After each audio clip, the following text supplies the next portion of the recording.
Akhirnya, kapal Nabi Nuh ditemukan.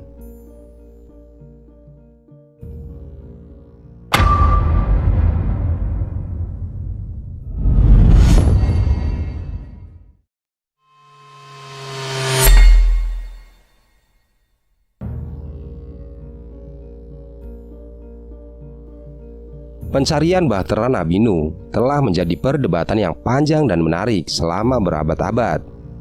Banyak orang yang telah tertarik untuk menemukan bukti keberadaannya sejak zaman Eusebius pada abad keempat.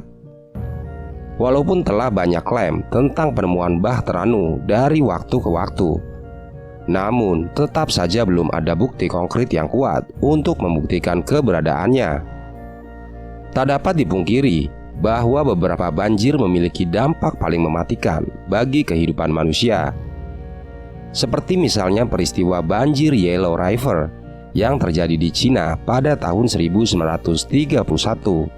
Itu saja bisa melanda daratan seluas 21.000 km persegi dan menelan korban jiwa sebanyak 1 juta hingga 4 juta orang. Namun dalam sejarah tercatat bencana banjir yang lebih dahsyat lagi, yaitu peristiwa banjir Nabi Nuh yang terjadi sekitar 5.000 tahun yang lalu dan mencatat sejarah dalam kitab-kitab samawi seperti Taurat, Injil, dan Al-Quran, serta di peradaban dunia seperti Sumeria, Babilonia, India, dan Yunani. Al-Quran sendiri mencatat kisah Nabi Nuh sebanyak 43 kali dalam 28 surat. Perintah Tuhan untuk membuat kapal tersebut menunjukkan bahwa keselamatan manusia dapat dibuat oleh tangan manusia itu sendiri. Ia membuat kapal di pegunungan Irak sekitar tahun 3165 sebelum Masehi. Dalam kitab Sulam Al-Munajat disebutkan ada 124.000 papan yang dibutuhkan dalam pembuatan kapal ini. Pada setiap papan tertulis nama Muhammad, ditambah 4 papan bertuliskan 4 nama khalifah, yaitu Abu Bakar, Umar, Utsman, dan Ali. Di kemudian hari, pada tahun 1953, potongan papan itu ditemukan. Setelah diadakan penelitian, pada papan itu memang terdapat tulisan yang bila diterjemahkan artinya adalah Muhammad. Saat pembuatan kapal Nabi Nuh diarahkan untuk menghadap ke arah 5 mansilah bulan. Kapal itu sangat besar menurut Ibnu Majid, astronom dan pelaut Arab abad 15. Panjang kapal 240 meter, lebar dan tingginya 60 meter, serta mempunyai 2 buah dayung. Dan menurut Ibnu Katsir, panjangnya 720 meter, lebar 360 meter, dan bagian depannya agak lancip supaya mudah berlayar. Kapal itu bertingkat 3. Pertama, diisi binatang ternak dan buas, masing-masing sepasang. Lantai 3 diisi burung-burung. Adapun manusia di lantai 2, yang jumlahnya 80 orang. Badai itu menerjang dengan dahsyat, memporak-porandakan segalanya yang ada di hadapannya. Ada banyak spekulasi tentang berapa lama badai itu berlangsung. Ibnu Majid mengatakan yang paling dapat dipercaya adalah 70 hari. Namun, Ibnu Katsir malah menyebutkan bahwa badai itu berlangsung selama 150 hari, yaitu dari awal banjir hingga air surut kembali. Terkait dengan luas area banjir tersebut, ada 2 pandangan berbeda. Ada yang mempercayai bahwa banjir tersebut menggenangi seluruh dunia atau banjir global. Hal ini didasarkan pada doa Nabi Nuh serta fosil gajah yang ditemukan di Kutub Utara yang diduga ikut hanyut saat banjir Nabi Nuh terjadi. Pendapat kedua tentang cakupan area banjir Nabi Nuh menyatakan bahwa bencana ini hanya terjadi di daerah Mesopotamia saja yang mencakup wilayah Turki, Iran, Irak, dan Rusia.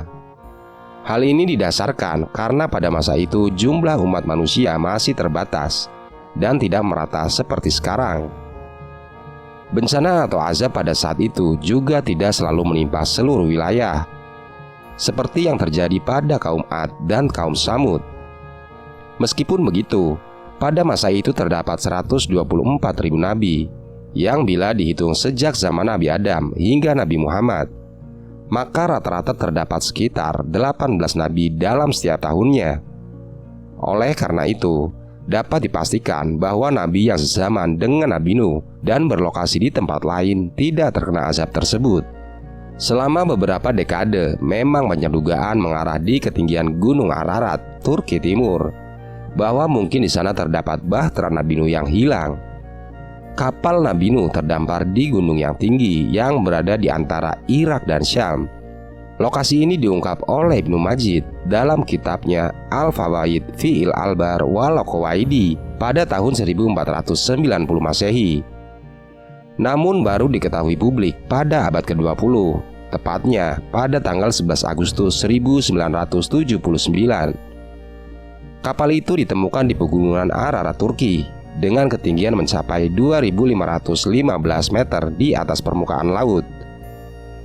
Ukuran kapal itu terbukti luar biasa, dengan panjang mencapai 152,4 meter, lebar 25,3 meter, dan tingginya 15,2 meter. Tampaknya kapal itu mengalami perjalanan yang luar biasa jauh. Terdamparnya di Turki menunjukkan bahwa kapal itu telah terombang-ambing hingga bergerak sejauh 512 km dari tempat pembuatannya. Bahkan dalam kitab Al-Fawaid disebutkan, ketika terjadi taufan atau badai besar, kapal ini membawa penumpangnya mengelilingi Baitullah sebanyak 7 putaran.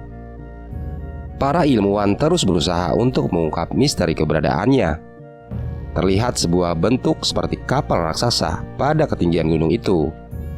Ilmuwan kini menggunakan bantuan pencitraan dan analisis satelit.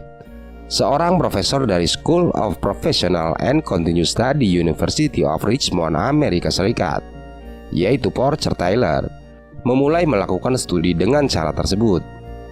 Taylor mengatakan asal-usul kognitif perjalanannya dimulai pada tahun 1973, ketika ia pertama kali mendaftar sebagai calon perwira di Akademi Militer AS di West Point, Amerika Serikat. Taylor tiba pada saat rumor kredibel tentang gambaran seperti haluan kapal di puncak es Gunung Ararat.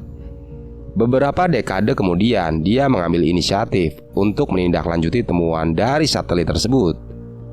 Akhirnya, dia berhasil meyakinkan Badan Intelijen Pertahanan Amerika Serikat untuk mengumumkan 5 foto angkatan udara tahun 1949 yang menampilkan Gunung Ararat.